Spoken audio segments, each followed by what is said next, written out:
ವೀಕ್ಷಕರೇ, ಕನ್ನಡ ರಾಜ್ಯೋತ್ಸವದ ಮಾಸಾಚರಣೆಯ ಸಂದರ್ಭದಲ್ಲಿ ಪುಟ್ಟ ಮಾಹಿತಿಗಳನ್ನು ನಿಮಗಾಗಿ ಪ್ರಸಾರ ಮಾಡ್ತಾ ಇದ್ದೀವಿ.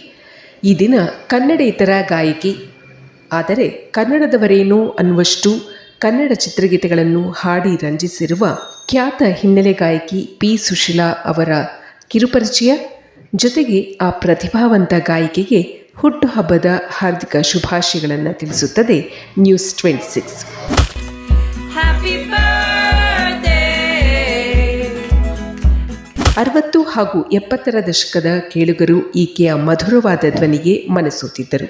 ಈಗಲೂ ಈಕೆಯ ಕೆಲವು ಹಾಡುಗಳನ್ನು ಕೇಳಿದರೆ ನಾವು ಕೂಡ ಮನಸೋಲುವುದು ನಿಜ. ಹೆಚ್ಚಿನ ಜನಕ್ಕೆ ತಿಳಿದಿರದ ಪಿ ಸುಶೀಲಾ ಅಥವಾ PS ಅವರ ಸಾಧನೆಯ ಬಗ್ಗೆ ಮಾಹಿತಿ ಹೀಗಿದೆ. ನ್ಯಾಷನಲ್ ಅವಾರ್ಡ್ ಪಡೆದ ಮೊತ್ತ ಮೊದಲ ಹಿನ್ನೆಲೆ ಗಾಯಕಿ ಪಿ ಸುಶೀಲಾ ಅವರು 1969ರಲ್ಲಿ ತಮಿಳು ಚಿತ್ರವೊಂದರ ಹಾಡಿಗೆ ಪಿ ಸುಶೀಲಾ ಅವರು ರಾಷ್ಟ್ರೀಯ ಪುರಸ್ಕಾರಕ್ಕೆ ಭಾಜನರಾಗುತ್ತಾರೆ. ಗಿನ್ನಿಸ್ ಬುಕ್ ಆಫ್ ರೆಕಾರ್ಡ್ಸ್ನಲ್ಲಿ ಪಿ ಸುಶೀಲಾ ಅವರ ಹೆಸರು ಪುರಸ್ಕಾರದೊಂದಿಗೆ ಸೇರ್ಪಡೆಯಾಗಿದೆ. ಭಾರತದ 12 ಭಾಷೆಗಳಲ್ಲಿ 17,695 ಹಾಡುಗಳನ್ನು ಹಾಡಿದ್ದಕ್ಕಾಗಿ ಎಂದು ಗಿನ್ನಿಸ್ ಬುಕ್ ರೆಕಾರ್ಡ್ ಮಾಡಿದೆ. ಆದರೆ ಪಿ ಸುಶೀಲಾ ಅವರು ಹೇಳೋದು, ನಾನು ಎಷ್ಟು ಹಾಡು ಹಾಡಿದ್ದೀನಿ ಅನ್ನುವ ಲೆಕ್ಕ ಇಟ್ಟಿಲ್ಲ, ಲೆಕ್ಕಕ್ಕೆ ಸಿಗದ ಹಾಡುಗಳು ಸಾಕಷ್ಟಿದೆ ಎಂದು ನಗುತ್ತಾ ಹೇಳುತ್ತಾರೆ.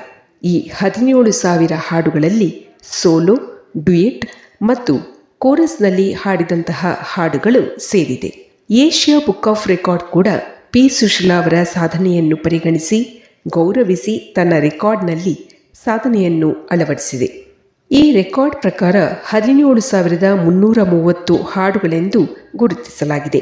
ಇದಲ್ಲದೆ ಲೆಕ್ಕವಿಲ್ಲದಷ್ಟು ಅವಾರ್ಡ್ಗಳು, ಬಿರುದುಗಳು, ಗೌರವಗಳು PS ಅವರನ್ನು ಅರಸಿ ಬಂದಿದೆ. 6 ದಶಕಗಳ ಕಾಲ ಪಿ ಸುಶೀಲಾ ಅವರು ಹಾಡಿದ್ದಾರೆ. 40,000ಕ್ಕೂ ಹೆಚ್ಚು ಫಿಲಂ ಸಾಂಗ್ಸ್ಗಳನ್ನೇ ಹಾಡಿದ್ದಾರೆ. ತಮಿಳು ಚಿತ್ರರಂಗದ ಖ್ಯಾತ ಸಂಗೀತ ನಿರ್ದೇಶಕ MS ವಿಶ್ವನಾಥ್ ಅವರನ್ನು ತಮ್ಮ ಗುರು ಎಂದು ಪಿ ಸುಶೀಲಾ ಅವರು ಪರಿಗಣಿಸಿದ್ದಾರೆ. ಭಾರತ ಸರ್ಕಾರವು ಪಿ ಸುಶೀಲಾ ಅವರಿಗೆ ಪದ್ಮಭೂಷಣ ಪ್ರಶಸ್ತಿ ನೀಡಿ ಗೌರವಿಸಿದೆ. ಮತ್ತೊಮ್ಮೆ ಪಿ ಸುಶೀಲಾ ಅವರಿಗೆ ಹುಟ್ಟುಹಬ್ಬದ ಹಾರ್ದಿಕ ಶುಭಾಶಯಗಳು.